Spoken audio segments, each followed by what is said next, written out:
following content is for educational and entertainment purposes only. This content should not be taken as medical advice. Welcome back to You Heard It Here with Dr. Gary. This is Earwax Removal Vlog number 138. In today's episode, we're going to take a look at a patient who reports having one ear that's very full and has reduced hearing, and the other ear that is, in their words, absolutely fine. Surprisingly, the ear that we're looking at right now is the one that they feel is absolutely fine. Clearly, they're mistaken.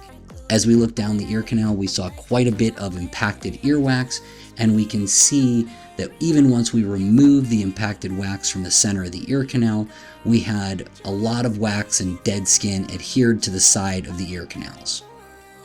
We're going to use a combination of the curette and alligator forceps to attempt to remove this earwax, getting it unstuck from the sides of the ear canal. I get asked this question a lot with patients with earwax like this. Basically, do I think that microsuction would have been a better option for this patient?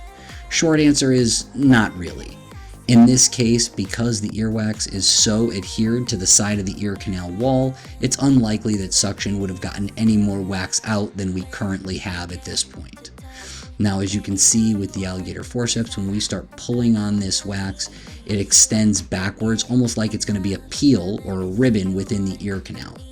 Unfortunately, it broke and did not all come out in one chunk, so we're going to have to use the alligator forceps 2 or 3 times to get this chunky stuff off the side of the ear canal and out of the ear.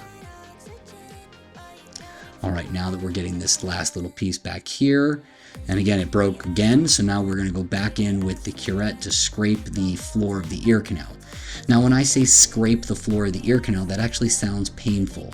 This is not. We're using a video system which allows us to make very fine, precise movements in which the patient feels very little of this, especially in the outer 1/3 of the ear canal, which is where this wax is located. If you like these wax removal videos, please take a moment to like and subscribe. It really does help with the YouTube algorithm and helps to keep me motivated to put out this educational and entertainment content.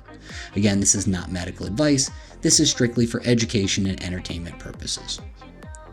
Now we're switching over to the other side. This is the side that the patient feels like is really full and has reduced hearing. You can see that there's quite a bit of ear hair again, and in fact when we start pulling this wax out, it's getting stuck in the ear hair and it doesn't want to come all the way out of the ear canal. As we look back down, we can see both dead skin and earwax. We're going to use the curette to attempt to get behind this earwax in order to pull the wax out from behind, giving us a better view of the ear canal and the eardrum itself. We can see a sliver of the eardrum, but there is some dead skin deep down the ear canal just kind of hanging in the way. So in a moment, I'm going to use the curette to reach down here and push that dead skin to the side so we get a good view of the eardrum to make sure that it's healthy and intact. And now we can see the full eardrum, and this patient is obviously hearing better at this point and reports reduced fullness in the ears.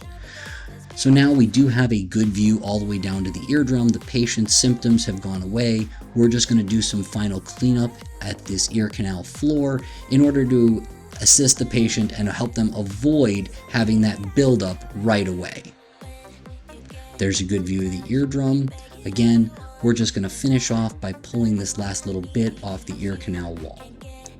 This has been You Heard It Here with Dr. Gary. Thank you for watching. I look forward to seeing you in the next video.